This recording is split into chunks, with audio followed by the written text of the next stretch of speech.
Saya mau deh nanti kalau pas lagi ke Jakarta gitu, pas antum lagi kosong, kita makan-makan siang, saya yang traktir insya Allah. Cilih kayak. Kalau buat Ustaz, saya selalu siap dengan Gus. Kapan saja itu panggil, saya siap. Siap insya Allah. Oke insya Allah kalau gitu. Iya, iya, Ustaz, kan sudah saya buka, sahabat sudah banyak masuk, nah, sudah sekian ratus orang, 200-an lebih. Tamadol, ya, ingin memulai. Jazakallah khair Abu Muhammad, Pak Dewa yang semoga Allah rahmati dan keluarga umum Muhammad. Assalamualaikum warahmatullahi wabarakatuh. Innal hamdalillah wassalatu wassalamu ala Rasulillah wa ala alihi wa sahbihi wa man tabi'ahum bi ihsan ila yaumil qiyamah. Kepada seluruh peserta dan partisipan di Islam Madinah dimanapun berada, bertebaran di mana-mana di banyak tempat, yang semoga Allah senantiasa menambahkan kepada kita ilmu, menebalkan akhlak kita. Karena tambahan ilmu itu tidak ada faedahnya tanpa ketebalan akhlak yang ada pada kehidupan kita. Ilmu tanpa akhlak rusak, karena sesungguhnya akhlak yang buruk itu merusak amal ibadah sebagaimana juga merusak madu. Akhlak tanpa ilmu itu batil, karena sesungguhnya hanya modal dengan akhlak kita tidak akan bisa memasuki surga tanpa ilmu. Semoga Allah menambahkan kepada kita ilmu, menebalkan kepada kita akhlak kita, terutama akhlak kita kepada orang yang beriman, karena tidaklah selamatnya generasi pertama umat ini yaitu adalah para sahabat. Dikatakan oleh Fudail bin Iyad, sesungguhnya yang menjadikan generasi pertama mereka mendapatkan ridho dari Allah karena selamatnya hati mereka terhadap urusan kaum muslimin. Semoga kita senantiasa di dalam mempelajari ilmu semakin suudon kepada diri kita tetapi semakin husnudon kepada orang lain. Dan terutama pula saya juga menyampaikan semoga kita senantiasa dipersaudarakan, senantiasa dibersamakan di dalam ukhuwah dan persaudaraan. Karena kita tentunya paham sekali semangatnya kitabullah itu mempersaudarakan, semangatnya sunnah itu adalah mempertemukan kita, dan iman itu adalah mahar di dalam persaudaraan kita. Kita tentunya tahu betul bahwasanya banyak sekali narasi perpecahan dan permusuhan yang bertumbuh subur dalam kehidupan umat. Sehingga akhirnya umat ini terpecah menjadi banyak kelompok dan golongan. Ada sebagian dari saudara-saudara kita begitu gampang membid'ahkan, begitu gampang untuk menyesatkan dan mengatakan kalimat-kalimat yang berat.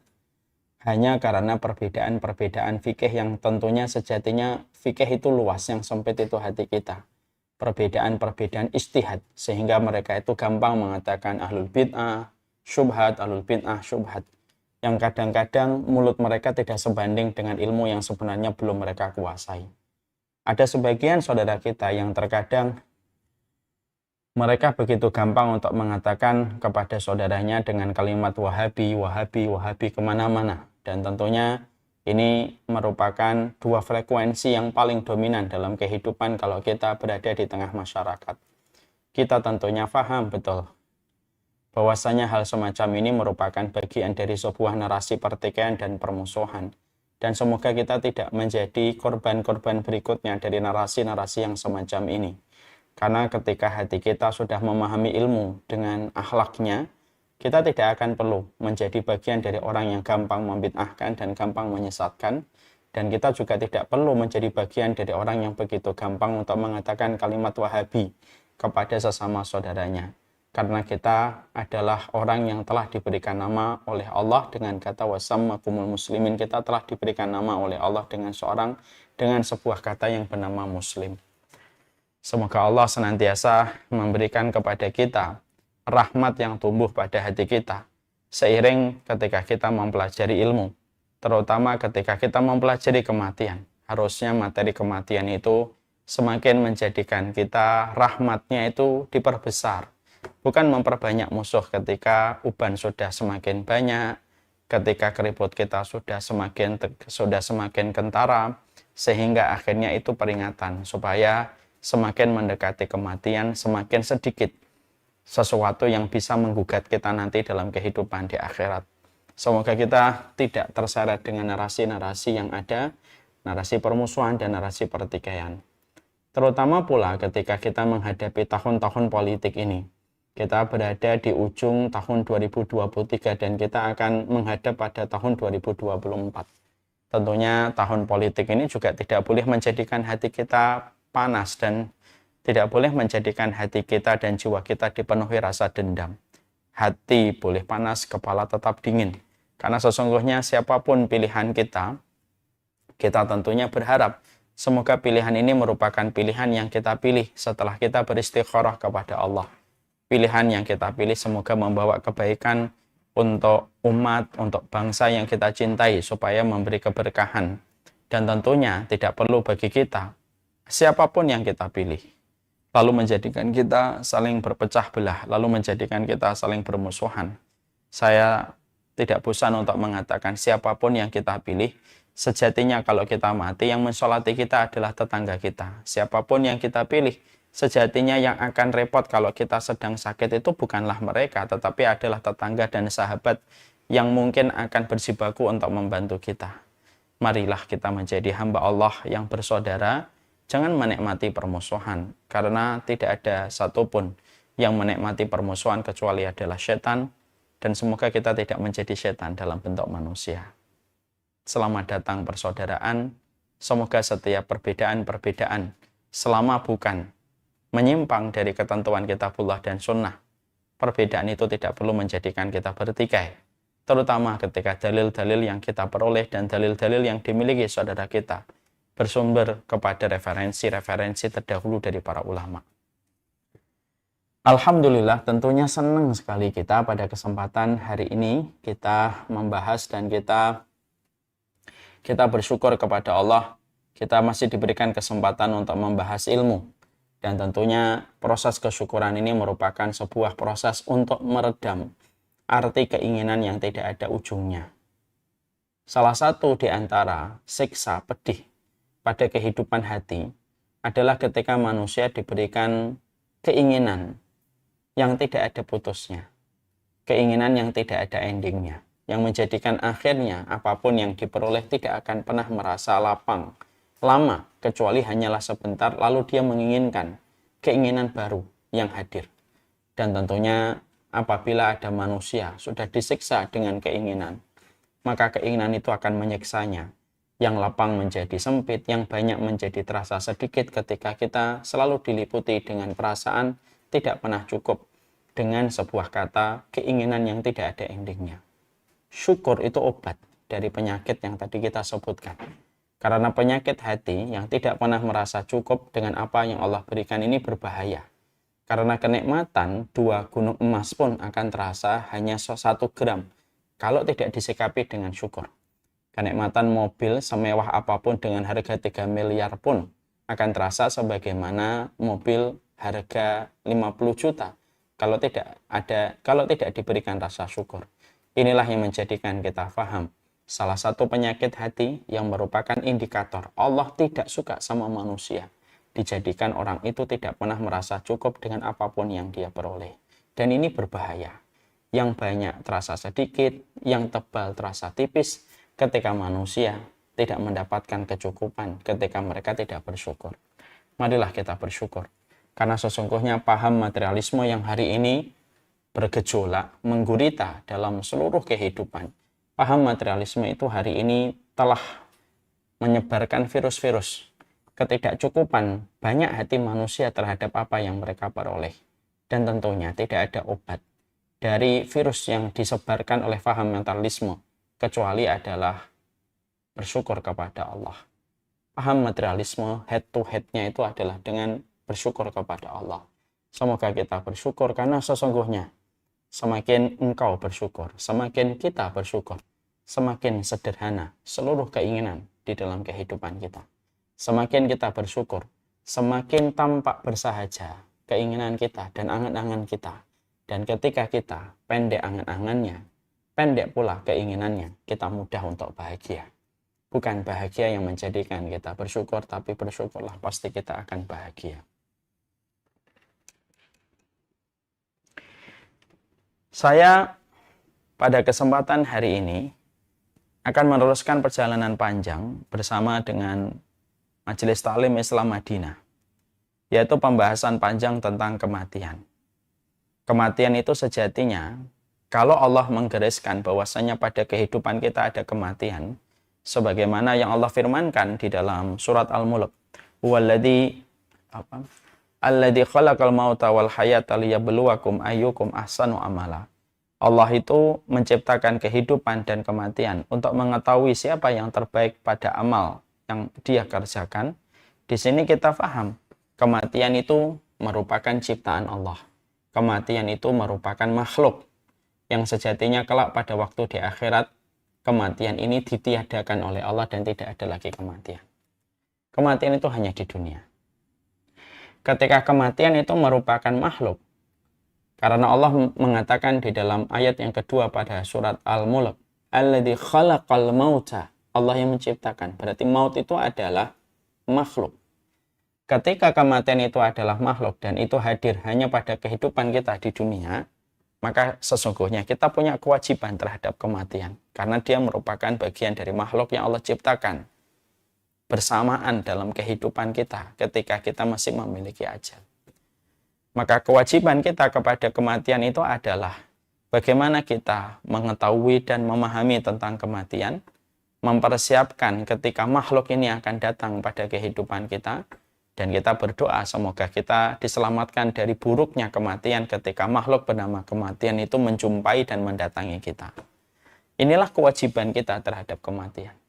Maka ketika kita paham, kita punya kewajiban terhadap kematian. Salah satunya memahami, salah satunya mengetahui hakikat kematian. Supaya kita tidak sampai memiliki ilmu yang salah terhadap kematian. Karena kesalahan di dalam memahami kematian itu bisa menimbulkan berbagai macam hal yang berantakan. Ada orang yang salah memahami kematian, akhirnya dia menganggap kematian itu selesai. Apapun yang dilakukan kalau sudah datang kematian. Ada yang salah memahami kematian, bahwasanya kematian itu dia benci karena menghentikan laju kenikmatan ketika di dunia. Ada pula yang salah ketika mereka memahami kematian. Kematian itu bisa memutuskan seluruh derita di dunia sampai dia mati bunuh diri. Ini merupakan buah-buah pahit serta tragis orang yang tidak memahami dan mengerti serta mengetahui ilmu kematian. Nah, inilah yang menjadikan kita, kenapa kita harus belajar tentang kitab At-Tadhkirah? Karena kematian itu harus diketahui dengan ilmu supaya menimbulkan kebaikan pada kehidupan kita. Karena kematian itu tali kendali kebaikan di dalam kehidupan manusia.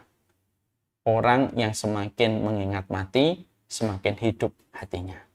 Orang yang semakin lupa tentang mati, orang yang semakin lupa tentang mati, semakin mati hidupnya, semakin mati hatinya.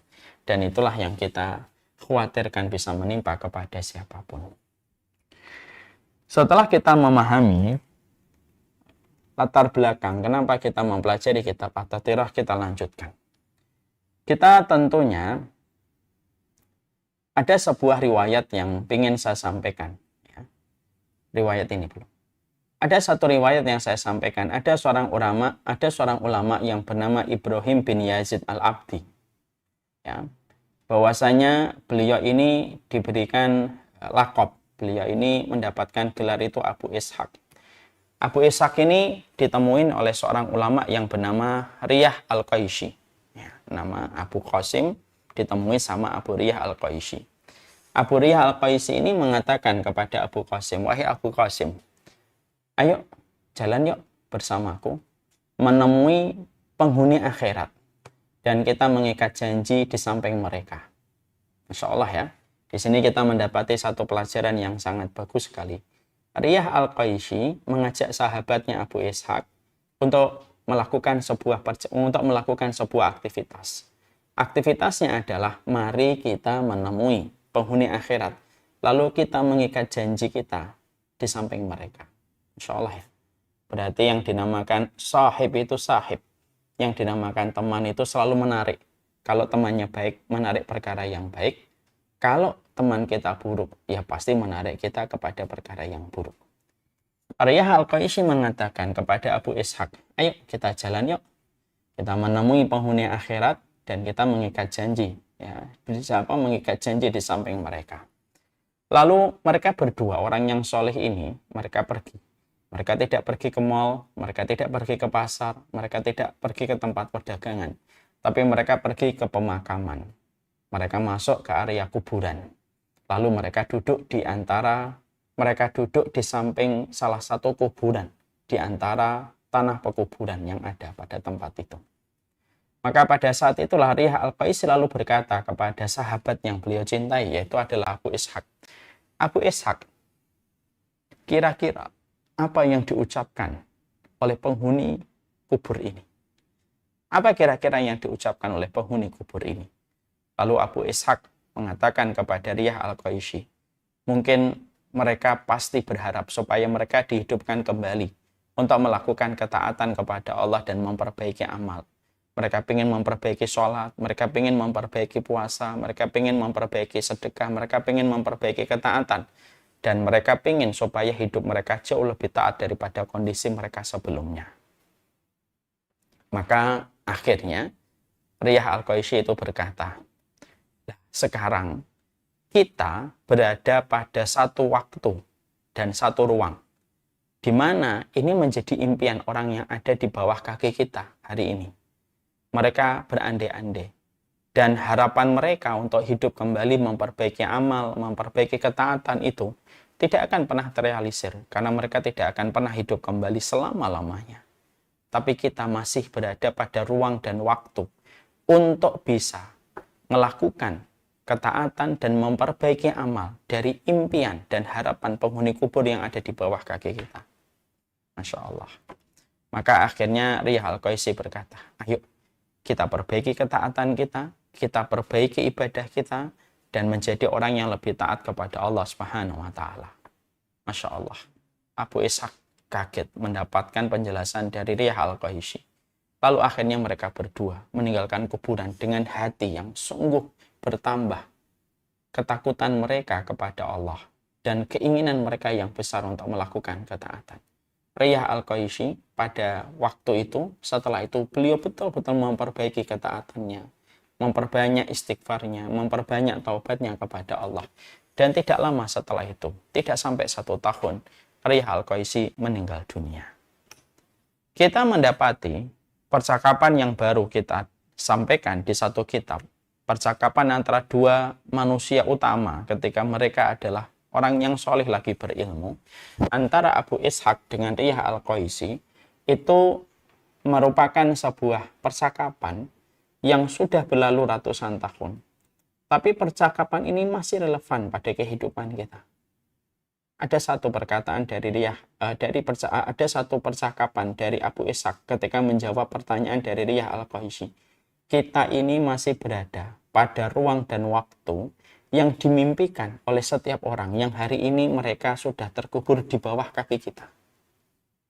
Kalau kita lihat kaki kita hari ini mana Pak? Ada miliaran manusia yang mereka sudah terbujur kaku di bawah kaki kita. Dan mereka semuanya bermimpi. Mereka semuanya berharap. Mereka semuanya berandai-andai. Di mana apa yang mereka mimpikan kita dapatkan. Karena kita masih mendapatkan ruang dan waktu untuk beramal dan beribadah. Nah inilah yang menjadikan kita akhirnya bagaimana kita pada kesempatan hari ini akan melanjutkan tema yang menjadi pembahasan kita yang belum selesai pada pertemuan kita sebelumnya. Membahas tentang apa sih yang menjadi penyesalan-penyesalan yang terjadi kepada mayit ketika mereka nanti berjumpa dengan hari kiamat. Karena kita tahu salah satu nama hari kiamat itu disebut dengan Yaumul Hasrah. Jadi hari kiamat itu adalah disebut Yaumut Talaqi, Yaumul Hasrah, Al-Qiyamah, Sa'ah, dan berbagai macam nama yang dimiliki oleh hari kiamat. Dan salah satu di antara ragamnya nama hari kiamat itu disebut oleh Allah dengan kata Yaumul Hasrah atau Yaumun Nadamah. Dan kita harus paham apa penyesalan-penyesalan yang begitu akan sangat terlihat pada waktu di pengadilan Allah nanti ketika hari kiamat. Di mana penyesalan itu harus kita pahami ilmunya supaya kita tidak terjebak menjadi korban berikutnya ketika kita menyesal pada kehidupan ketika akhirnya sudah dipertemukan dengan alam akhirat ataupun alam barzakh. Nah inilah yang menjadi pembahasan kita. Pada pertemuan kita sebelumnya, kita telah membahas setidaknya ada 4 penyesalan manusia. Ada 4 penyesalan manusia.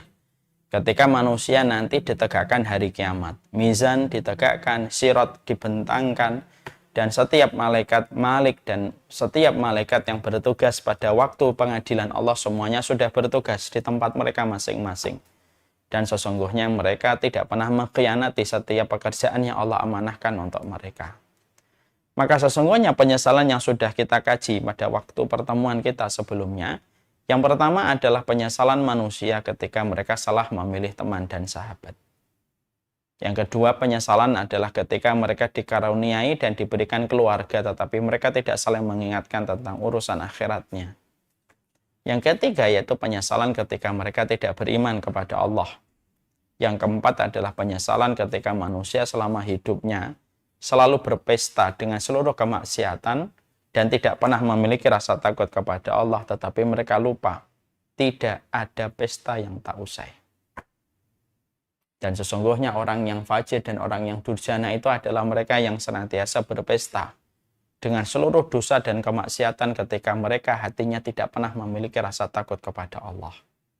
Makanya maaf ya, kadang-kadang kita dapetin ngeri ya, kalau ada orang itu kalau sudah mempermainkan Allah, sampai mereka meremehkan neraka. Sampai ada banyak sekarang itu bercanda-bercanda yang kelewatan batas menurut saya. Ketika mereka suka mengatakan, tidak apa-apa, daripada di surga bersamamu, maka lebih baik aku di neraka saja. Seakan-akan mereka kuat menghadapi neraka. Minum kopi aja masih ditiup kok. Begitu berani mereka menantang Allah dan menantang nerakanya. Tapi itulah salah satu penyesalan besar ketika manusia tidak memiliki rasa takut kepada Allah Subhanahu wa Ta'ala. Sekarang mari kita bahas yang berikutnya. Karena ini merupakan salah satu penyesalan, maka kita akan tambahkan 3 penyesalan berikutnya. Jadi ada 7 penyesalan yang sangat begitu dominan pada kehidupan manusia. Ketika manusia itu mendapatkan hari kiamat itu sudah hak, sudah tegak, nyata pada kehidupan. Yaitu yang kelima adalah ketika manusia begitu menyesal pada kehidupan ketika mereka di pengadilan akhiratnya Allah, ketika hari kiamat sudah ditegakkan oleh Allah. Mereka menyesal ketika mereka tidak pernah menggunakan telinga mereka untuk mendengarkan petunjuk yang datang dari Allah. Dan mereka menyesal ketika hati mereka itu dipenuhi, ketika hati mereka dulu ketika di dunia itu dipenuhi dengan kebencian mereka kepada orang yang menyampaikan peringatan untuk mereka. Ya. Ini merupakan salah satu di antara bentuk peringatan yang Allah ceritakan di dalam Al-Quran. Makanya akhirnya kita menjumpai bahwasannya ketika kita tahu ada satu surat yang harus kita baca setiap malam untuk membebaskan kita dari azab kubur. Satu surat itu merupakan surat yang berjumlah 30 ayat, yaitu adalah surat Al-Mulk. Di mana salah satu bagian dari surat Al-Mulk itu selalu mengingatkan kita tentang bagian episode manusia yang menyesal nanti ketika hari kiamat. Ada dimulai pada ayat yang ke-8 sampai ayat yang ke-10. Takadu tamayyazu minal ghaid kullama ulqiya fiha fawzun sa'alahum khazanatuha lam ya'tikum nadhir. Maka ketika neraka itu hampir meledak karena marahnya, karena ada orang-orang kafir dan pendosa yang dilemparkan ke dalamnya, maka penjaga-penjaga neraka itu bertanya sama mereka-mereka yang dicampakkan ke dalam neraka. Alam ya'tikum nadhir? Loh kok bisa itu loh? Kamu kok bisa masuk ke neraka itu? Alam ya'tikum nadhir? Emang kamu nggak pernah apa? Datang kepada kehidupan kalian itu nadhir yang memberikan peringatan tentang hari kiamat dan tentang hari neraka, tentang kiamat, tentang neraka dan tentang surga. Lalu pada ayat yang ke-9 dijawab, qalu bala qad ja'ana nadhir fakadzabna wa qulna ma nazzalallahu min syai' in antum illa fi dhalalin kabir. Mereka menjawab bahwasanya memang betul telah datang kepada kami pemberi peringatan, tapi kami mendustakannya. Dan kami katakan Allah tidak menurunkan sesuatu apapun, sebenarnya kamu dalam kesesatan yang nyata. Artinya justru pemberi peringatan itu disesatkan sama mereka. Wa qalu law kunna nasma'u wa na'qilu ma kunna fi ashabis sa'ir. Ditutup episode penduduk neraka ketika mereka di dalam neraka itu ditutup dengan pernyataan mereka. ketika mereka menyatakan penyesalan mereka. Wa qalu law kunna nasma'u wa naqilu ma kunna fi ashabis sa'ir. Mereka berkata, cobalah kami dulu mau mendengar, mau mengakali dan mau menerima apa yang diperingatkan kepada kami. Ma kunna fi ashabis sa'ir. Tentunya kami tidak akan pernah menjadi penduduk neraka. Ini merupakan salah satu di antara penyesalan besar. Jadi hari ini orang-orang yang mereka akan mendapatkan, orang-orang yang sejatinya mereka akan merasakan penyesalan itu adalah orang-orang yang mereka itu ketika kita membaca deretan ayat dari 8 sampai 10. Lalu kita gabungkan para ahli tafsir di dalam takwil mereka, interpretasi tafsir mereka. Kita mendapati ini ada beberapa kelompok. Ada beberapa kelompok. Kelompok yang pertama, yang akan menjadi objek yang akan menjadi subjek atau menjadi orang yang mengucapkan wa qalu law kunna nasma'u wa naqilu ma kunna fi ashabis sa'ir. Ini siapa? Yang pertama, yaitu adalah orang yang mereka ketika dalam kehidupan di dunia, mereka dalam kondisi sudah datang kepadanya risalah-risalah kenabian Muhammad, tapi mereka menolak risalah kenabian Muhammad disebabkan karena mereka meyakini apa yang ditinggalkan dan diwariskan nenek moyang mereka. Ini yang pertama. Sehingga mereka tidak mau untuk masuk Islam, tidak mau menerima hidayah beriman kepada Allah, tidak mau menerima Rasulullah SAW ketika Rasulullah itu diutus pada kehidupan mereka. Maka mereka adalah kelompok yang pertama yang akan menyesali betul. Cobalah kami dulu mau mendengar bahwasanya Muhammad itu adalah seorang nabi untuk kita. Cobalah kami pada saat itu kami berakal dan mengerti bahwasanya Nabi Muhammad itu merupakan Rasul untuk kami. Makunna fi ashabis sa'ir. Tentunya kami tidak akan pernah menjadi penduduk neraka sa'ir. Ya. Jadi akhirnya mereka nanti akan betul-betul mengucapkan kalimat ini. Yang kedua, di antara manusia yang mereka itu tidak mampu untuk mengucapkan, di antara orang yang masuk pada golongan itu siapa? Orang-orang yang mereka pada kehidupan di dunia sengaja mereka untuk tidak mau mendengarkan nasihat. Bukan, balik ke tadi. Yang kedua, kelompok yang kedua yang akan terkena ayat dari 8 sampai 10 surat Al-Mulk itu yang kedua kata para ulama, yaitu adalah mereka yang senantiasa ketika pada kehidupan di dunia itu tidak pernah mereka mempelajari ilmu syar'i. Jadi yang menyibukkan mereka itu urusan dunia, yang mereka pelajari urusan dunia terus-menerus dan sama sekali tidak ada space waktu yang mereka berikan untuk mempelajari tentang nasihat yang Allah turunkan melalui ilmu-ilmu syar'i yang termaktub di dalam kitabullah dan sunnah. Sehingga mereka nanti menyesal pada kehidupan di akhirat. Makanya ayat ini ada relevansinya, ada kaitannya dengan ayat di dalam surat Toha. Ketika orang-orang pada waktu hari kiamat, ada yang dikumpulkan dalam kondisi buta. Masih ingat pembahasan kita beberapa puluh yang lalu? Atau 1 tahun, 2 tahun yang lalu ketika kita membahas salah satu ayat, ada orang yang dibangkitkan itu nanti buta. Wa man a'rada an dzikri fa inna lahu ma'isyatan dhanka wa nahsyuruhu yaumal qiyamati a'ma. Ada orang yang mereka itu berpaling dari peringatan Allah. Berpaling itu artinya apa? Bukan menolak, dia tidak mengkafiri. Dia menyatakan dirinya muslim. Tapi dia tidak mau mempelajari tentang peringatan Allah. Karena Quran itu peringatan, hadis itu peringatan, tapi dia tidak mau untuk menerima peringatan yang datang dari Allah ketika tidak mau mempelajarinya. Dia tidak mengatakan benci, dia tidak mengatakan mengkufuri. Dia tetap tahu ini kitabullah peringatan, ini hadis peringatan. Tapi memang dia tidak mau mempelajari.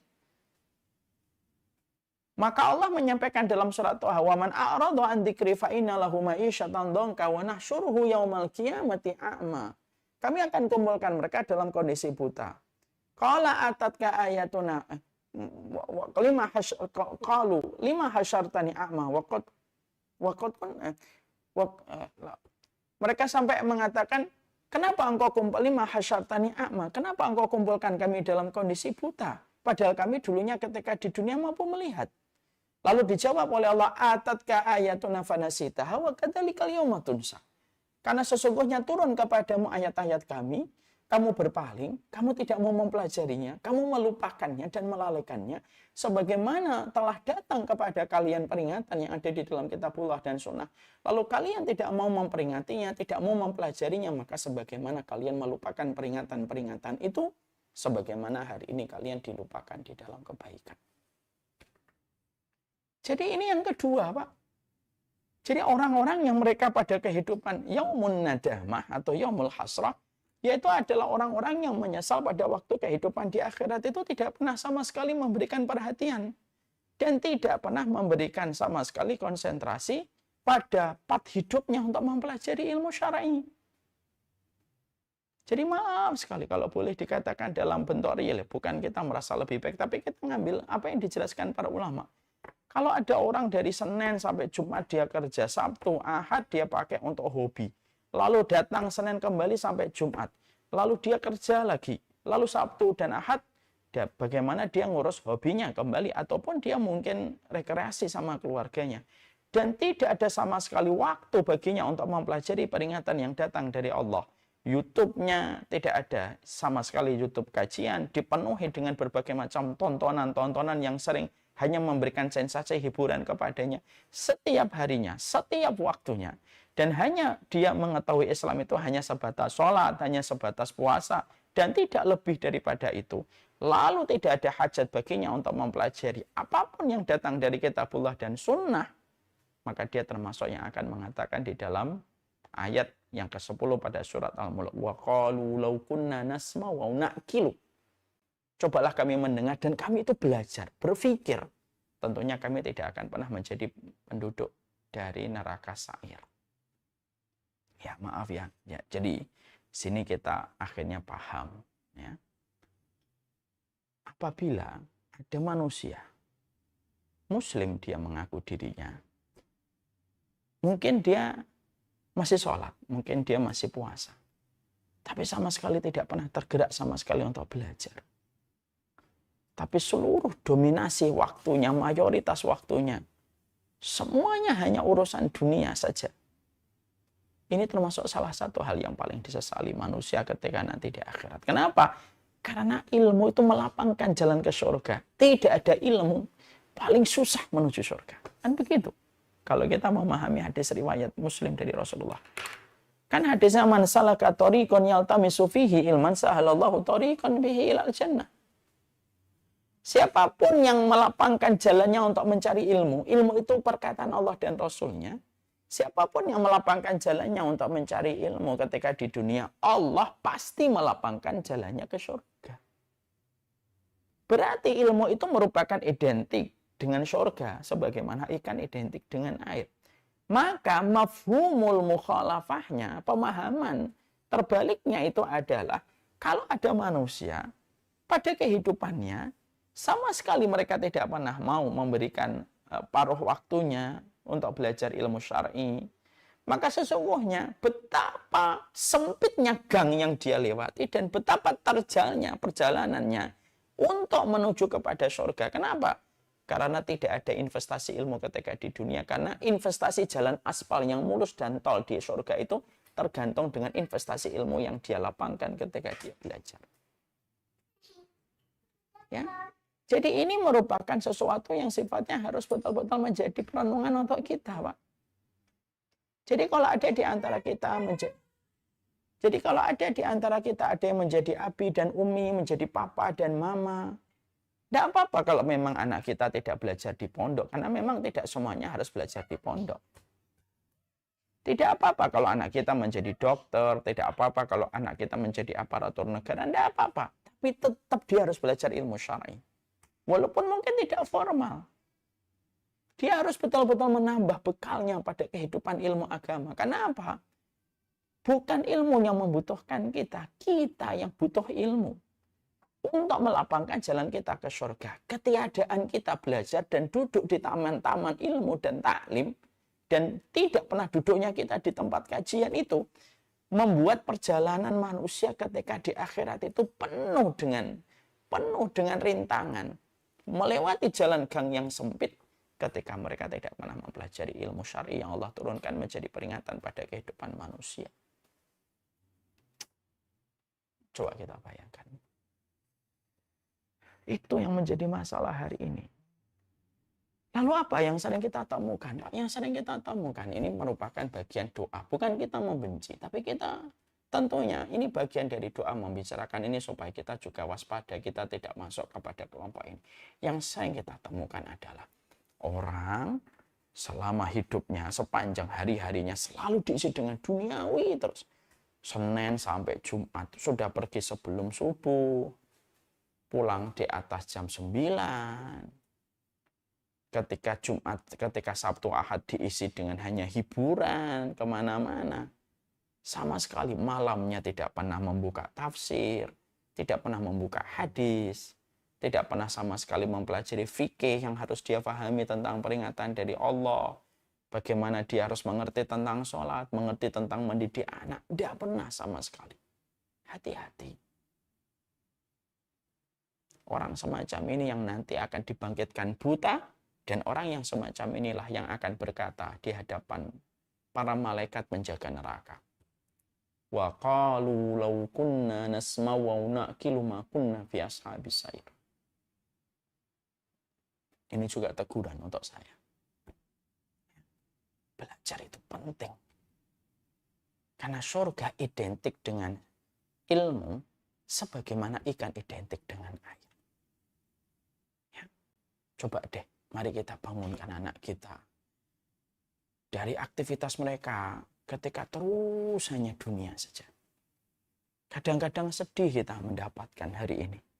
Banyak orang yang rela untuk belajar ilmu dunia. Mereka bayar dengan harga yang mahal pun mereka sanggupin. Dibayar 5 juta, dibayar 3 juta. Mereka sanggupin, semuanya mereka sanggupin. Tapi sekalinya belajar ilmu syar'i, kadang-kadang gratis dan banyak sekali ilmu syar'i yang diberikan secara free. Tapi tidak pernah sama sekali untuk hadir. Kita juga sedih. Banyak kajian-kajian di kantor itu terkadang hanya seremonial gitu bagi sebagian karyawannya. Ya sudahlah daripada nggak ada pengajian, malu rasanya kalau ditanya sama orang kantor lain, kantor kamu kajian enggak gitu. Terus kita malu, udahlah kita adakan kajian. Banyak orang yang sekarang menganggap bahwasanya ilmu akhirat itu hanya seremonial. Tapi itulah kenyataannya. Hidup pada zaman ketika materialisme sedang begitu besar layaknya raksasa. Maka akhirat dan apapun yang berkaitan dengan akhirat itu menjadi sangat remeh dan dilecehkan. Dan sekali lagi, untuk bermaksiat kepada Allah, tidak perlu kadang kita harus berzina. Untuk bermaksiat kepada Allah, terkadang tidak perlu kita harus minum khamr. Tapi cukup bermaksiat kepada Allah ketika kamu sama sekali tidak peduli tentang ilmu syar'i. Kamu tidak pernah peduli tentang apa yang kamu pahami tentang Quran, tentang kitab yang kamu pelajari. Dan kamu sama sekali tidak pernah merasa berhasrat untuk datang ke tempat kajian. Itu sudah cukup. Itu sudah cukup. Itu sudah lebih dari cukup. Kita menjadi orang yang berdosa dan akan menyesal betul pada kehidupan di akhirat. Ilmu itu melapangkan jalan ke surga. Orang yang tidak pernah mempelajari ilmu, sempit gangnya untuk menuju kepada surga. Iya, kalau kita hanya berjalan sempit, kalau kita mendaki gunung, jalan kita sempit, kiri kita itu adalah jurang. Lah kalau di neraka, dan itu merupakan salah satu di antara hal yang harus selalu kita sadar. Makanya saya itu selalu mengatakan ya kepada anak-anak kami ketika anak-anak kami sekolah di sekolah-sekolah yang sekolah-sekolah Islam. Bukan Islam ya, tapi sekolah-sekolah Islam ada di Kutab, ada di Kutab, ada di Rumah Quran gitu. Selalu saya sampaikan kepada mereka, kalau kamu belajar dunia, tidak apa-apa kamu absen dan kamu goib gitu. Karena sesungguhnya ya dunia ya silakan dipelajari gitu, sesuai kemampuan. Tapi kalian ini belajar ilmu syar'i dan kalian harus betul-betul bersungguh-sungguh. Nah inilah yang menjadikan kita harus selalu paham. Kadang-kadang sedih ya Pak, saya ingin untuk sharing di sini. Banyak sekali kantor yang terkadang mengadakan kajian agama itu hanya terkesan sebagai bagian dari seremonial, terutama pas Ramadan. Saya tidak menghakimi hati, tapi tentunya terkadang kita ngelihat bagaimana hanya sekedar hanya untuk urusan seremonial. Padahal kita paham betul, ilmu syar'i itu yang menurunkan Allah. Ingat ya, ilmu syar'i itu yang menurunkan Allah. Diturunkan kepada manusia terbaik. Kalau ilmu syar'i itu yang menurunkan langsung Allah, siapapun yang meremehkan, dia berhadapan dengan Allah. Dia akan berjumpa dengan Allah. Sebagaimana kondisinya ketika dulu meremehkan ilmu syar'i. Dan Allah paling tidak suka. Dan Allah murka kepada siapapun yang meremehkan ilmu syar'i yang Allah telah turunkan ketika Allah mengutus satu nabi yang bernama Muhammad, mengirimkan melalui malaikat Jibril, lalu ilmu yang Allah kirimkan kepada kita yang merupakan sebuah kenikmatan besar lalu diremehkan oleh manusia. Ini termasuk kelompok yang kedua. Kelompok yang ketiga, yaitu adalah mereka yang ketika mengucapkan wa qalu law kunna nasma'u wa na'qilu ma kunna fi ashabis sa'ir. Yang ketiga para ulama adalah orang yang mereka lebih parah daripada yang kedua. Orang yang mereka sejatinya notabene-nya tetap mengaku dirinya muslim, tetapi mereka betul-betul lebih memilih dosa dan lebih memilih kemaksiatan daripada peringatan-peringatan yang Allah turunkan. Lalu mereka membuat olok-olokan, bulian kepada mereka yang senantiasa taat kepada Allah. Maka merekalah yang juga akan mengucapkan kalimat ini. Ya. Maka sesungguhnya kita membaca di dalam surat Al-Mutaffifin bagaimana orang-orang yang mereka dalam kondisi bermaksiat besar kepada Allah Subhanahu wa taala, sesungguhnya mereka adalah orang-orang yang suka memperolok-olok kepada orang-orang yang taat kepada Allah Subhanahu wa taala. Ketika mereka memperolok-olok itulah yang akhirnya menjadikan betapa besarnya penyesalan mereka dalam kehidupan kelak di akhirat. Makanya mereka itu akan terkena pada ayat yang ke-13 surat Al-Mutaffifin ketika Allah menyampaikan idza tutla alaihi ayatuna qala asatirul awwalin. Kalau dibacakan ayat-ayat kami, mereka itu akan suka mengatakan itu adalah dongeng. Ya, idza tutla alaihi ayatuna qala asatirul awwalin. Maka sesungguhnya pada ayat yang ke-13 mereka mengatakan setiap nasihat itu disampaikan kepada mereka, mereka mengatakan, "Halah, itu dongeng, kamu yang lebay, kamu yang berlebihan, kamu terlalu radikal dan selain sebagainya." Ya. Maka sesungguhnya mereka itulah yang akhirnya betul-betul disampaikan oleh Allah Subhanahu wa taala bahwasanya mereka itu kelak mereka itu yang menyesal. Lalu Allah sampaikan kelanjutannya dari orang-orang yang tadi Allah sebutkan pada ayat yang ke-13, yaitu ketika kita mendapati ayat yang ke-30 dalam surat Al-Mutaffifin.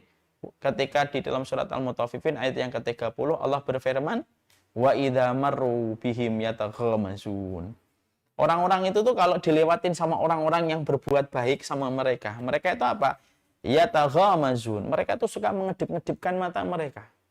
Artinya yataghamas itu tidak selalu harus identik dengan mata, tapi terkadang dengan gestur tubuh untuk memberi isyarat di antara mereka untuk membuli orang yang sedang melakukan ketaatan.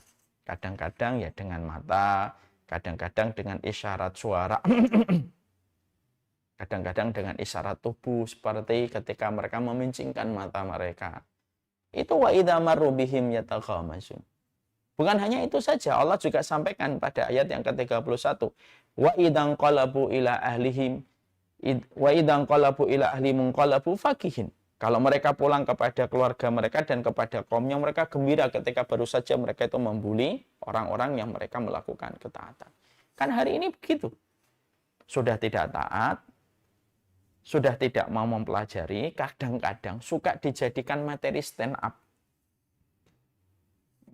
Ya, tidak apa-apalah kalau memang mau untuk stand up, tidak ada apa-apa. Cuma kan stand up itu kan bagaimanapun kalau materi bercanda itu tetap ada frame-nya. Segala sesuatu itu ada batasannya. Ya, maaf ya saya sering menyampaikan. Kalau kita berada di bandara, itu saja terikat dengan sebuah regulasi yang sangat ketat. Jangan pernah bercanda mengatakan kalimat bom kalau kita di dalam penjara, di bandara udara. Kenapa? Kalau kamu bercanda, lalu terlempar dari lisanmu, terdengar telinga orang kamu mengucapkan kalimat bom, pihak keamanan berhak untuk menangkapmu dan menahanmu. Walaupun dia bisa berkilah, saya hanya bercanda. Itu artinya memberi arti kepada kita. Loh, kalau kita saja di bandara saja tidak bisa kita seenak-enaknya bercanda.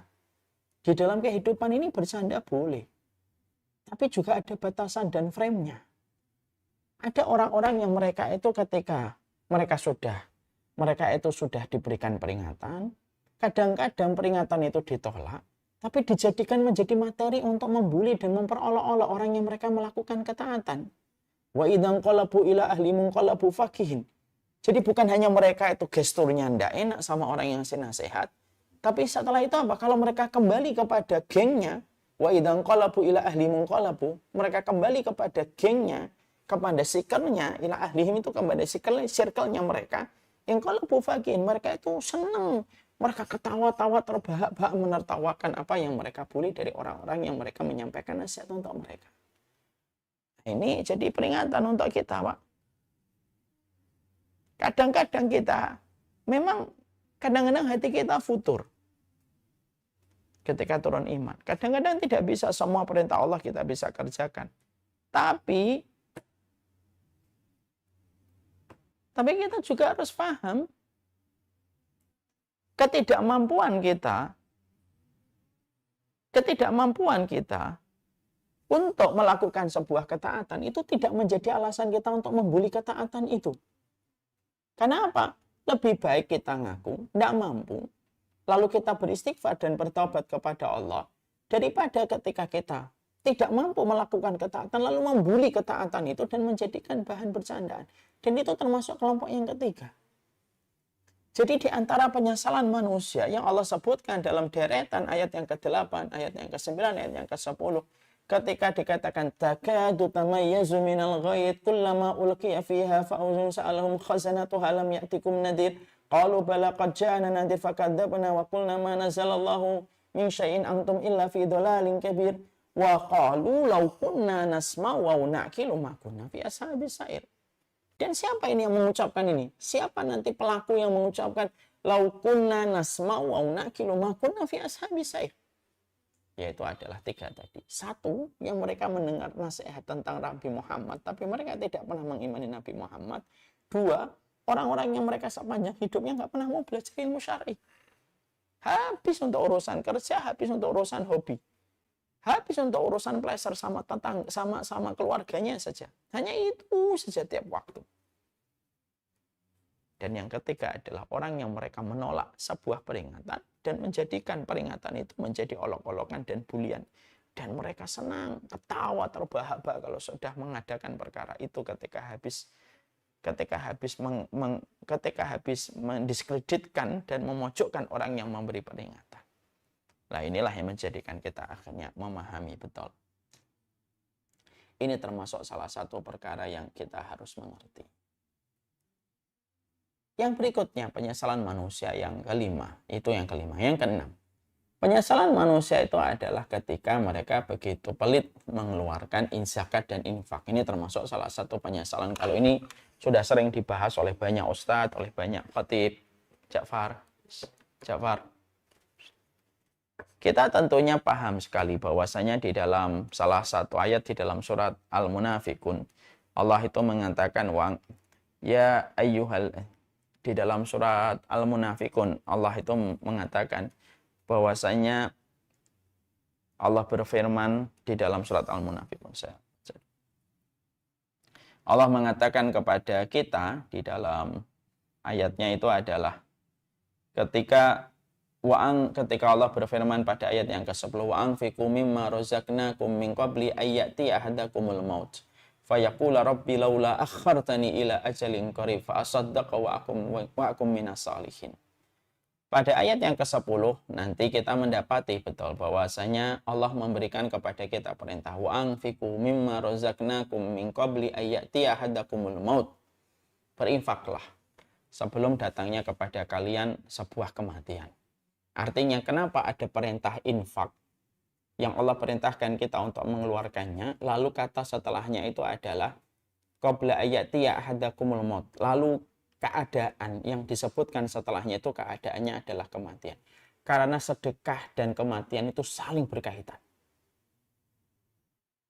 Allah menyebutkan wa anfiqu mimma razaqnakum min qabli ayyatiya ahadakumul maut. Disebutkan kata infak, lalu disebutkan kondisi yang paling dekat setelah menyebutkan perintah untuk infak yaitu menerangkan kondisi kematian.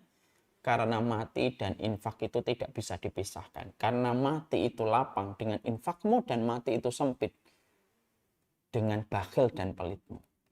Masya Allah. Maka dikatakan fayaqula rabbi laula akhartani ila ajalin qarib fa asaddaqa wa akum minas salihin. Maka sesungguhnya tidaklah ada ucapan yang sampai Allah abadikan begitu nyata ketika manusia itu mati, ketika mereka nanti di hadapan Allah, ketika mereka melihat Allah, kecuali mereka fayaqula rabbi laula akhartani ila ajalin qarib fa asaddaqa wa akum minas salihin. Maka sesungguhnya langsung mereka itu berkata, ya Allah, cobalah engkau akhirkan sebentar saja ajalku ini, lalu aku mampu untuk bersedekah dan pastilah aku menjadi orang yang salih. Dan maaf ya, mari ibu dan bapak buka surat Al-Munafikun ayat yang ke-10. Di situ ada dua penyesalan sekaligus. Di situ ada dua penyesalan sekaligus yang Allah abadikan di dalam ayat yang ke-10. Saya ulang kembali. Wa anfiqu mimma razaqnakum min qabli ayyatiya ahadakumul maut fa yaqula rabbi laula akhartani ila ajalin qarib fa asaddaqa wa akum minas salihin. Yang pertama, penyesalan mereka itu fa asaddaqa, supaya saya bisa sedekah. Yang kedua, wa akum minas salihin, dan supaya saya menjadi orang yang salih. Yang disebutkan pertama, karena penyebutan pertama itu menunjukkan prioritas. Bapak ini misalkan punya anak banyak, lalu bapak ditanya salah satu, mana anak yang paling ini? Bapak sebutkan yang pertama. Penyebutan pertama itu selalu lebih prioritas. Caleg itu nomor satu lebih prioritas biasanya. Ya, biasanya nomor satu mendapatkan caleg nomor urut satu itu biasanya ya lumayan ke posisinya dia. Nomor satu disebutkan. Maka yang disebutkan di antara dua permohonan yang ada pada ayat ini, yaitu adalah fa'asaddaqa. Disebutkan kata sedekah dulu, wa akum minas salihin, dan menjadi orang solih. Bisa nggak ayatnya ditampilkan? Maka fa'asaddaqa, sedekah dulu, baru kemudian solih. Nah, ini ayatnya. Di sini ya. Ini ayatnya. Maka disebutkan kata fa'asaddaqa wa akum minas salihin. Kenapa disebutkan fa'asaddaqa dulu? Baru setelahnya itu adalah minas salihin. Karena sedekah itu luar biasa dampaknya, yang betul-betul membawa kebaikan pada urusan barzahmu itu sedekah. Bahkan saking begitu besarnya dampak kebaikan yang didapatkan dari sedekah, seakan-akan dia lebih dulu disebutkan kata sedekah daripada orang solih. Padahal maaf ya, sebenarnya orang solih itu sifatnya sedekah juga. Gitu. Kenapa nggak disebutkan satu? Misalkan di dalam ayatnya, kita bedah ayatnya. Kenapa nggak disebutkan di ayat ini? Rabbi laula akhartani ila ajalin qarib wa akum minas salihin. Ya Allah, cobalah engkau menunda kematianku dengan waktu yang sedikit, waktu lagi, supaya aku ini bisa menjadi sebagaimana orang-orang yang solih. Kenapa? Kriteria orang solih itu salah satunya sedekah. Tapi yang menarik adalah, di dalam ayat ini, kata para ulama, Allah tidak menyebutkan dengan wa akum minas solihin. Tapi Allah menyebutkan fa'asaddaqa dulu. Sedekah. Seakan-akan apa? Allah keluarkan dulu dari kriteria kesolihan. Allah keluarkan kata sedekah dulu, baru setelah itu kata solihin. Untuk menunjukkan apa? Betapa besarnya dampak sedekahmu pada urusan ketika berdiri di pengadilan Allah.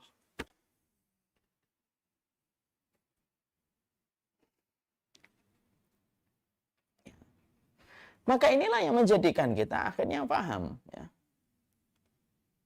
Ini yang menjadikan kita memahami. Ya. Berarti sedekah itu besar, kedudukannya besar banget. Gede banget ini kata sedekah ini. Sampai Allah sebutkan ini, padahal sedekah bagian dari sifat kesolihan. Untuk memberi arti dan untuk membangunkan kita yang sedang sayang-sayangnya sama duit. Allah membangunkan, bangun orang-orang yang sayang sama duit itu loh, yang sama kertas-kertas yang kamu kumpulkan itu loh. Sedekahkan. Karena dunia tetap akan hina. Tapi kalau dunia kamu titipkan kepada Allah, itu yang menjadikan engkau tidur nyenyak padahal. Itu yang menjadikan engkau tidur nyenyak di akhirat. Itu yang menjadikan engkau tidur nyenyak sebagaimana pengantin ketika kamu di dalam kubur.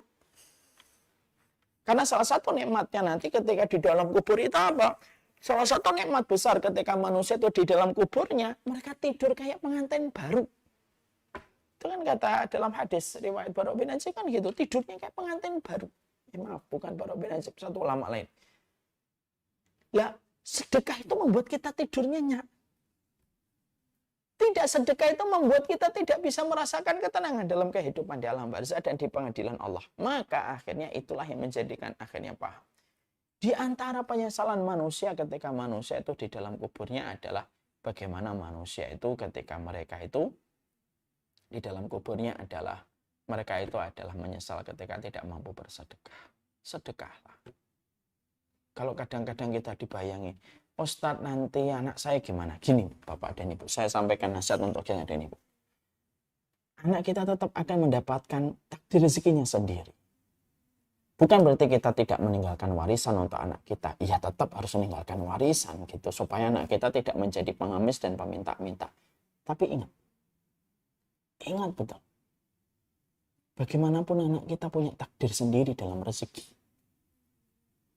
Jangan pernah kita menganggap bahwa warisan yang kita tinggalkan untuk mereka itu lebih mencukupi mereka daripada apa yang dijanjikan Allah.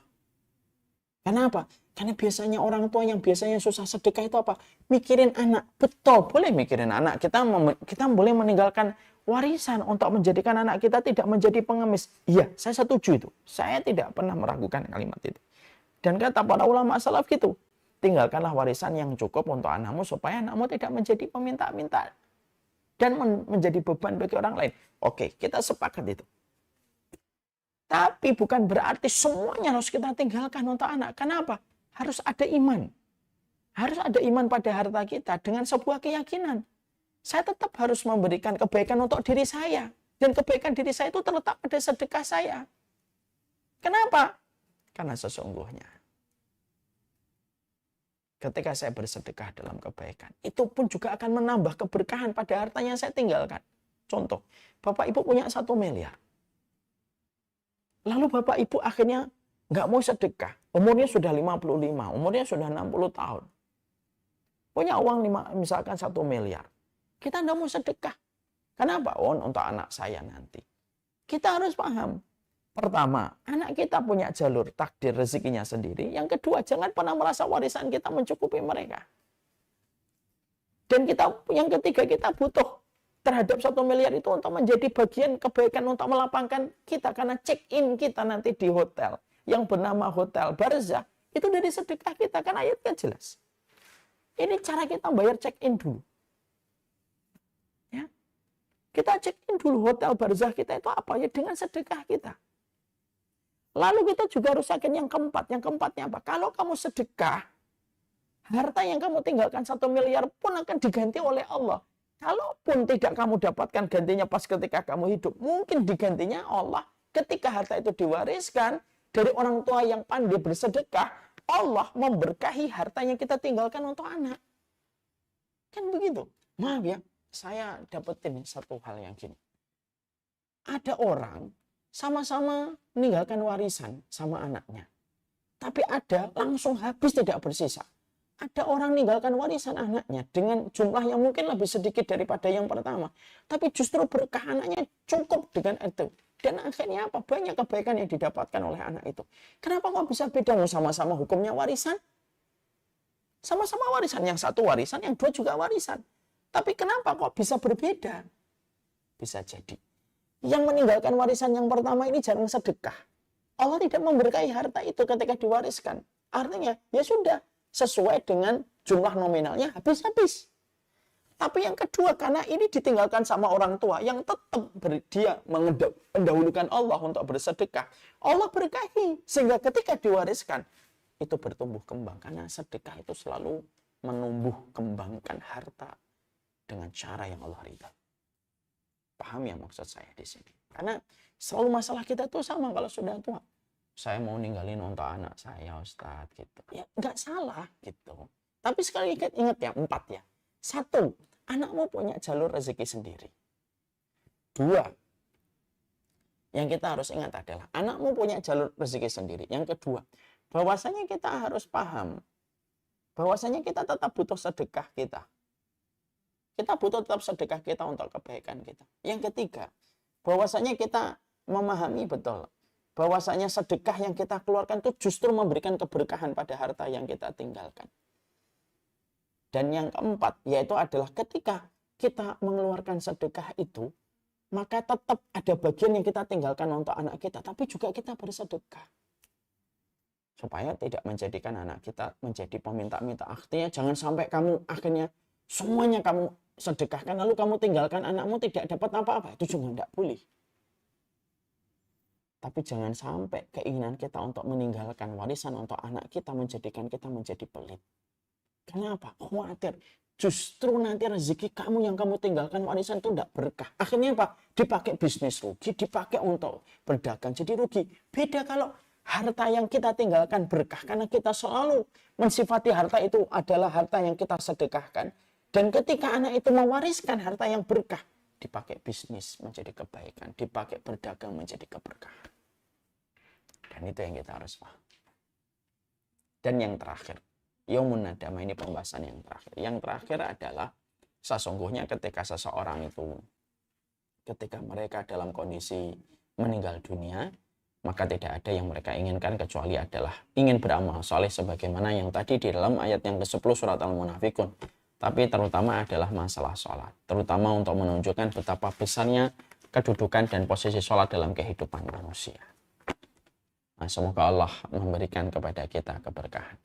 Jadi ada 8 penyesalan dan marilah kita memahami betul ya dari apa yang kita jelaskan ini, bahwasanya kita mulai dengan sebuah opening statement tadi adalah mari kita belajar dari Abu Ishaq dan Riyah Al-Qaishi, bahwasanya Abu Ishaq itu berkata, kita berada pada ruang dan waktu yang dimimpikan oleh orang yang meninggal dunia.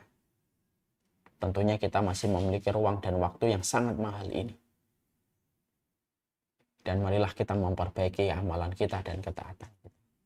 Ada banyak sekali penyesalan-penyesalan manusia yang ada dalam kehidupan. Setidaknya ada 7 yang kita bahas, dan kita tidak membahas semuanya ya.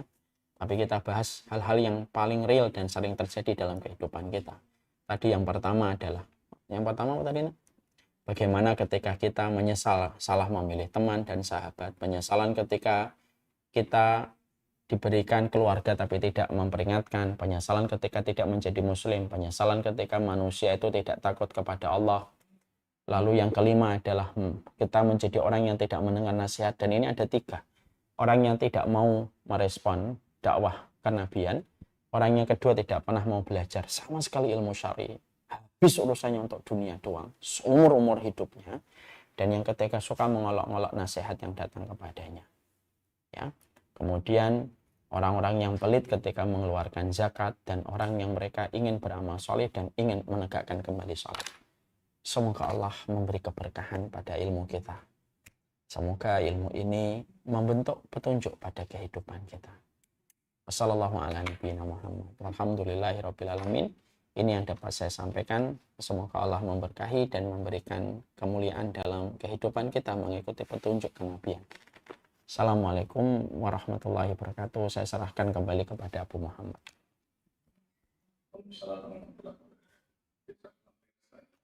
Izinkan saya menyampaikan pertanyaan, Ustaz. Semoga berkenan. Amin. Ya, silakan. Yang pertama adalah tadi Ustaz menyatakan bahwa tidak ada surga. apakah boleh belajar ilmu agama itu sendiri seperti membaca Quran dan hadis sendiri tanpa ada guru? Apakah yang demikian dibolehkan? Salah satu ulama besar Al-Khatib Al-Baghdadi menyampaikan, "Mangkana kitabuhu syekhuhu kasura khata'uhu." Siapapun yang mereka belajar ilmu tetapi gurunya itu adalah kitabnya dan bukunya saja, dan tidak sama sekali ada mu'alim yang memberikan pengarahan, memberikan penjelasan dan penjabaran, kesimpulan yang dia peroleh dari ilmu itu pasti banyak salahnya. Saya kira perkataan dari Al-Khatib Al-Baghdadi di dalam kitab Al-Faqih wal Mutafaqih ini sudah cukup menjadi pegangan untuk kita. Belajar ilmu syar'i itu tidak bisa dalam kondisi sendirian. Karena setan itu akan menyergap seluruh pikiran kita. Lalu setan itu akan menyeret kita untuk mengambil kesimpulan yang salah. Dan tentunya kita tahu berbahayanya kalau kesimpulan kita salah. Ya, alah-alah kita mendapatkan petunjuk tapi justru malah mendapatkan kebatilan. Banyaknya orang yang hari ini terkadang mengaku sebagai nabi itu salah satunya adalah ya karena mereka juga memahami agama menurut versi mereka. Banyak orang yang terjebak kepada pemahaman sesat, bahkan mereka menjadi founder kelompok sesat. Itu ya biasanya karena mereka memahami agama itu ya menurut versi mereka sendiri. Dari Quran terjemah, dari buku yang mereka baca sendiri gitu. Dan akhirnya penjabarannya dan penjelasannya tidak lengkap, dan itu yang justru membahayakan. Tetap bagaimanapun kita harus punya koneksi dengan guru, karena guru itu adalah yang menyampaikan kepada kita petunjuk-petunjuk sesuai dengan makna yang difahami oleh Rasulullah. Karena kita harus paham ya, bahwasanya ilmu tanpa pemahaman itu justru akan berantakan. Saya ambilkan sebuah contoh dari apa yang pernah terjadi pada zaman Imam Abu Hanifah. Pada zaman Abu Hanifah ada seorang anak muda, dia ngambil maling, dia mencuri buah-buahan. Lalu ketika dia jalan dikejar sama Imam Abu Hanifah. Ternyata pemuda tersebut habis maling buah-buahan, dia kasih kepada fakir miskin. Ketika dilihat oleh Imam Abu Hanifah memperingatkan, "Loh, kenapa kamu mencuri buah yang bukan hakmu?" Lalu pemuda itu tidak terima ketika dia dikatakan mencuri. Pemuda itu berkata, orang, karena dia tidak kenal itu Imam Abu Hanifah, "Saya itu memang mencuri, tapi ingat ya, saya bersedekah dengan buah itu." Padahal kita tahu sesungguhnya setiap satu kebaikan itu dilipat gandakan menjadi 10 kebaikan. Berarti saya telah mendapatkan 10 kebaikan. Adapun saya mencuri itu satu dosa. Berarti 10 kurangi 1, saya masih memiliki 9. Nah, lihat, dalilnya benar. Tapi ternyata pemahamannya salah. Nah, disinilah kita paham bahwasanya dalil itu tidak cukup memberi kepada kita petunjuk sampai kita memiliki pemahaman yang benar terhadap dalil itu. Karena banyak orang yang menggunakan dalil, tapi dalil itu dipahami dengan cara pandang dan perspektif yang salah. Contoh lagi kita mendapatkan, banyak orang kalau habis korupsi, maka mereka menjadikan 1/3 korupsinya mereka untuk anak-anak yatim panti asuhan. Contoh, mereka korupsi 1 miliar, 300 juta mereka pilih panti asuhan.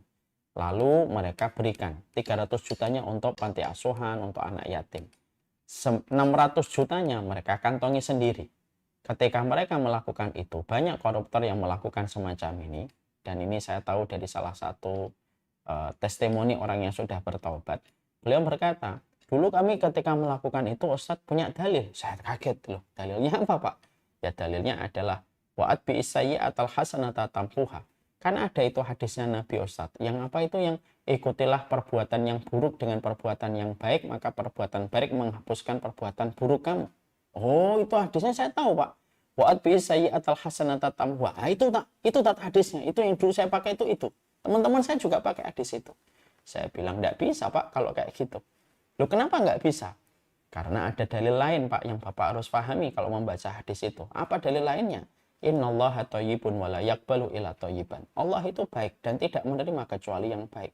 Ya kalau Bapak sudah korupsi, lalu Bapak infakkan, Bapak mencuri, lalu Bapak infakkan dan sedekahkan, ya enggak diterima Pak. Itulah pentingnya penjelasan makna, dan itu hanya diketahui sama orang yang betul-betul belajar. Makanya kalau kita belajar dari kitab doang kita baca gitu, ya kita sering salah di dalam memahami. Terjadilah kasus yang tadi pernah menimpa kepada Imam Abu Hanifah, orang yang pernah ngomong kepada kami dulu dia pernah mengambil harta yang bukan ini, tapi akhirnya dia infakkan sepertiganya untuk panti asuhan. Itulah hal-hal yang kita khawatirkan. Itu terjadi kalau kita belajarnya otodidak di dalam ilmu agama. Saya pernah mungkin ceritakan di sini, Abu Muhammad. Saya dulu pernah ketemu petani ketika di daerah Magelang. Ada adzan itu enggak sholat. Padahal orangnya baik banget. Orangnya baik, ramah, lembut gitu. Tapi ketika sholat dia enggak sholat. Kalau ketika saya tanya, "Loh Pak, kenapa enggak sholat?" Perhatikan jawabannya. "Mas tahu enggak, sholat itu untuk apa?" Ya saya ngomong untuk ibadah kepada Allah. Salah. Sholat itu mengingat Allah. Aqimis sholata lidzikri. Ya berarti sholat itu mengingat Allah. Lah kalau saya sudah ingat, ya tidak usah sholat. Karena tujuan sholatnya itu adalah mengingat Allah. Goalsnya itu ingat sama Allah. Ya kalau kita sudah ingat Allah, ya tidak perlu sholat. Kalau Mas masih sholat karena masih belum ingat. Kalau saya sudah ingat, ya sudah. Tidak bisa ngomong lagi. Itulah bahayanya. Baik. Yang berikutnya izin saya bertanya mengenai sedekah. Apakah tanggapan yang sebaiknya dilakukan manakala kita menerima WA atau SMS permintaan sedekah dari yayasan-yayasan itu, Ustaz, yang kita tidak kenal, sementara tadi memang dianjurkan untuk memperbanyak sedekah. Bagaimana sikap terbaik terhadap WA tersebut, Ustaz? Simpel dan sederhana. Pertama, sedekah itu kalau kita berikan lalu ke tangan yang salah, yang bersedekah tidak akan terkurangi pahalanya di sisi Allah. Ya, tentunya kita tolong tampilin previewnya nak.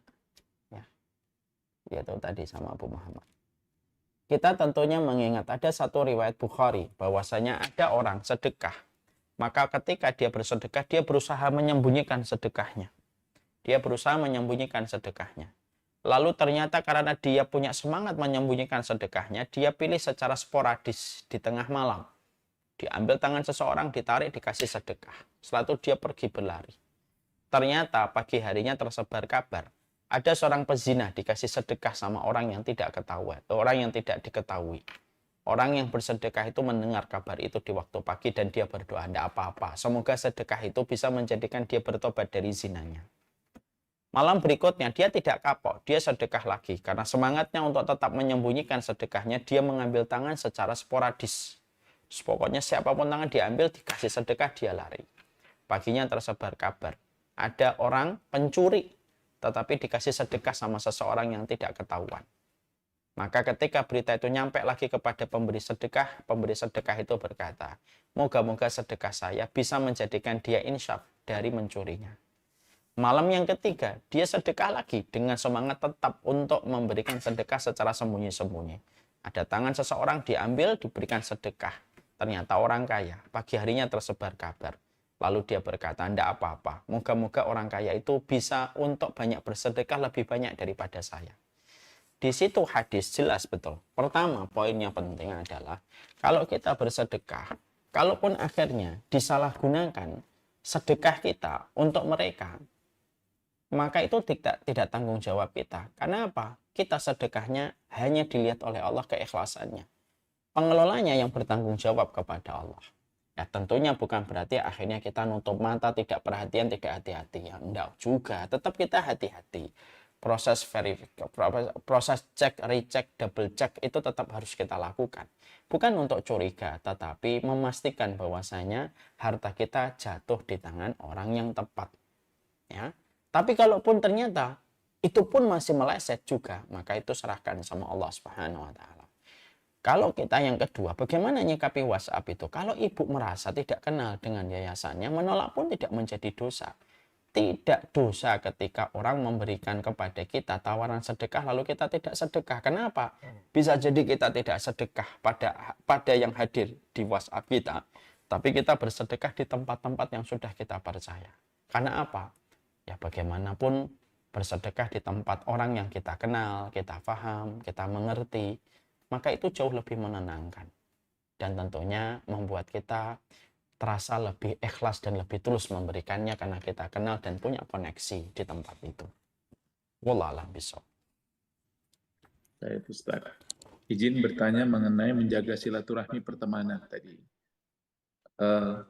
Di grup tausiah teman-teman SMP mulai belakangan ini banyak diskusi tentang politik dan mulai menjelekkan sekelompok atau seseorang karena tidak suka keputusan politiknya. Apakah saya tetap harus bertahan di dalam atau bolehkah keluar? Apakah itu memutuskan silaturahmi? Kita itu kan paham bahwasanya frameworknya, betul ya, frameworknya silaturahmi itu bukan hanya lewat WhatsApp. WhatsApp itu salah satu komponen, tapi ternyata kita itu sudah begitu termindset bahwasanya WhatsApp dan Instagram itu adalah satu-satunya connecting kita dengan teman kita dan silaturahmi kita. Akhirnya kita itu suka ribut gitu kalau ada seseorang unfollow seseorang. Wah, dia sudah unfollow dia unfollow dia. Karena kita terlalu mindset kalau bahasa kita, kalau bahasa anak Jakarta. Lo terlalu mindset bahwasanya semuanya itu harus lewat WhatsApp dan semua itu harus lewat Instagram. Kalau kita menutup satu pintu, tetapi kita tidak menutup pintu-pintu lainnya untuk berkomunikasi, datang, tetap kalau ada acara alumni kita datang dengan alasan supaya pertemanan kita baik, ya itu namanya bukan memutuskan tali silaturahmi. Dan yang kita harus miliki adalah, terkadang saya itu mungkin ada kata-kata istri saya bagus. Kadang-kadang lebih baik kita tidak saling unfollow tapi saling mendoakan daripada saling unfollow tetapi justru mendatangkan keruhnya hati. Itu by Bibu quotes-nya. Saya ulang kembali. Lebih baik kita tidak saling unfollow di Instagram, tapi yang kita dengar adalah yang baik-baik dan kita lalu mendoakan daripada saling kita unfollow tetapi justru dengan saling unfollow itu malah keruh hati kita dengan berbagai macam kecurigaan. Wah, ini Instagram story-nya nyinggung saya nih gitu loh. Daripada kayak gitu sudah lebih baik unfollow, tapi kita tetap mendengar kabar-kabar baik darinya. Wallahu a'lam bishawab. Perkataan istri saya boleh diterima, boleh tidak. Bagus sekali, Ustaz. Pertanyaan berikutnya, Ustaz. Saya jadi ingat itu. Ya, enggak apa-apa. Saya ternyata belum follow back Pak Dewa ini. Saya lupa ini. Nanti saya ingatkan admin saya. Saya udah beberapa kali udah ingat, lupa terus. Qadarullah yang ngendaliin admin saya, Pak Dewa. Insya Allah. Saya pengen follow back sahabat tercinta saya. Malu kalau di follow Ustadz saya. Kalau tidak salah, saya sering sekali lihat postingannya Pak Dewa. Namanya kan Pak D gitu. Terkenal tuh tulisannya. Dewa Pak D. Saya bekerja dari Senin sampai Jumat. Sementara Sabtu dan Minggu saya diminta merawat ibu yang sudah sepuh, 86 tahun. Di hari kerja tersebut saya dibantu adik, tapi dikala libur, ibu maunya dengan saya. Lalu kapan saya bisa menuntut ilmu ya Ustadz? Sementara tadi Ustadz sampaikan tidak ada surga tanpa ilmu. Kesempatan saya bagaimana menuntut ilmu? Nah, ini menuntut ilmu. Kan beliau tanya di sini itu adalah bagian dari ilmu. Kita tentunya paham kalau ada datang bersamaan, yang satu merawat orang tua yang sepuh, yang tua, tapi juga ada dengan ilmu, tidak perlu dibenturkan. Yang ada adalah mana yang perlu diprioritaskan. Menemani orang tua ketika sakit karena mereka merupakan pintu tengahnya surga itu waktunya tidak panjang. Waktunya mudhoyak, waktunya itu pendek. Sesuai dengan batas ajal orang tua kita. Dan tentunya kalau kita mendapati orang tua sudah sakit, ubannya sudah putih semua, kulitnya sudah keriput, itu kan sebenarnya sudah sinyal dari Allah. Waktumu tidak terlalu lama lagi bersama mereka. Ya sudah, fokuskan aja di situ. Tidak perlu ibu pergi ke Semarang ikut daurah. Tidak perlu ibu ke Makassar ikut daurah. Tidak usah. Fokus saja sama orang tua karena itu pintu tengahnya surga. Kalau ibu masih punya kesempatan di hari kerja, ketika malam sebelum tidur, mungkin ngikutin kajian-kajian yang runut, sistematik gitu ya. Ikuti, itu juga merupakan bagian dari ilmu, walaupun belum tampak pada kondisi ideal. Apa yang belum ideal kita dapatkan, maka jangan kita tinggalkan seluruhnya. Apa yang bisa kita peroleh ya kita peroleh. Itu yang kita harus lakukan. Makanya dengan Ibu mengikuti kajian online ini, atau nanti Ibu ngikutin kajian-kajian yang mungkin bisa diakses oleh Ibu, atau mungkin di waktu kerja ada waktu istirahat untuk mengikuti kajian secara offline, ikuti saja. Tapi Ibu harus paham bagaimanapun menemani orang tua ketika sepuh itu nikmat surganya luar biasa terasa, Bu. Di balik air seninya, di balik kotorannya, di balik bau-bau yang sensasi yang kita dapatkan dari orang tua kita, di balik bau itu adalah bau surga. Minyak kasturi dengan aliran sungai yang gemericik menunggu Ibu ketika Ibu ikhlas dan tulus karena Allah. Yang terakhir, Ustaz. Bagaimana memilih pemimpin, Ustaz? Karena ada yang saya sukai tapi punya kebiasaan hobi yang tidak Allah sukai. Apakah boleh memilih pemimpin yang demikian? Ini tahun politik, pertanyaannya begini, Ustaz. Ini sebenarnya materinya di luar tema. Ini harusnya Pak Dewo sebagai pakar politik dari Trisakti yang harusnya menjawab. Jadi begini, kalau kita memilih pemimpin, pastikan bahwasannya track record-nya itu adalah betul-betul membawa kebaikan dan kemaslahatan. Tentunya cara kita memilih adalah kita betul-betul istikharah. Dan istikharah harus dilakukan dengan hati sebagaimana gelas yang kosong. Ya, kita kalau istikharah sudah jangan kebanyakan kesalahan dalam istikharah itu sudah menggores nama sebelum dia sholat istikharah. Ya akhirnya sholat istikharahnya tidak lagi objektif. Makanya kalau Ibu membaca dan Bapak membaca, di dalam fikih sholat istikharah itu apa? Yaitu adalah mengosongkan hati dan pikirannya dari apapun yang menjadi kecondongannya. Jadi jangan mikir siapapun. Sholat istikharah, minta sama Allah. Nanti hasil itulah yang terbaik yang Ibu pilih. Karena apa? Sholat istikharah itu mengajarkan kepada kita bahwasanya pilihan hidup itu tidak hanya sekedar baik, tapi harus tepat. Lah mengukur akurasi ketepatan itu dengan kita memohon petunjuk ilmunya Allah. Semuanya baik.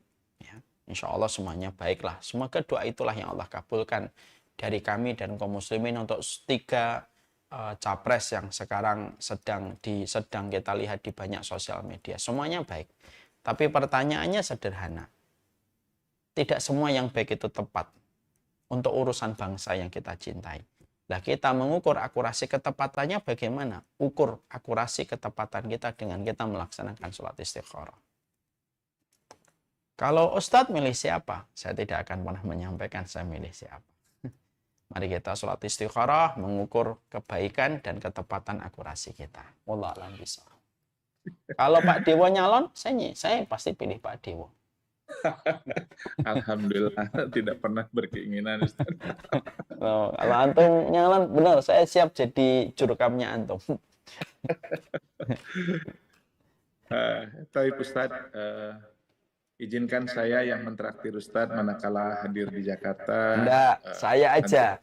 Pak Dewa ada makanan masakan Arab Timur Tengah di daerah Jakarta. Enak sekali. Saya pengen ngajak antum ke situ nanti insya Allah. Siap Ustaz. Suka. Tapi kapanpun antum undang saya langsung longgarkan waktu. Siap, nanti semoga Allah memberikan kelonggaran waktu kita untuk berjumpa di waktu yang baik dan tepat. Saya mengucapkan jazakumullah khair kepada Pak Dewo dan keluarga. Saya betul-betul Masya Allah, saya merasa dibersamai dan ia membersamai pula keluarga ini sudah sejak lama sekali. Dan saya bersyukur atas nikmat persaudaraan yang kita dapatkan Pak Dewo. Semoga Allah menjaga kita dari berbagai macam hal-hal yang memisahkan dan menjadikan kita saling berpaling. Semoga saya bisa menjadi saudara Pak Dewo bisa menjadi saudara kami dalam kebaikan, di dalam kebenaran. Supaya kita bisa memberikan pelita untuk umat, untuk masyarakat, untuk bangsa yang sangat kita cintai. Amin. Baik, luar biasa, selalu menyejukkan kalimat dari guru kita yang sangat kita cintai ini, sahabat-sahabat. Mari kita tutup kajian ini dengan doa kafaratul majelis. Semoga Allah memudahkan kita untuk menerima hikmah yang guru kita sampaikan. Dan semoga juga Allah masih izinkan kita untuk menerima hikmah-hikmah pada kajian berikutnya. Kita bacakan doa kafaratul majelis. Subhanaka Allahumma wa bihamdik, asyhadu an la ilaha illa anta, astaghfiruka wa atubu ilaik. Assalamualaikum warahmatullahi wabarakatuh. Pamit. Ya, pamit Ustaz. Jazakallah. Pamit, Adik. Ayo nak, pulang. Jangan digituin nak. Sombong-sombong, hilang lo gantengmu 20%.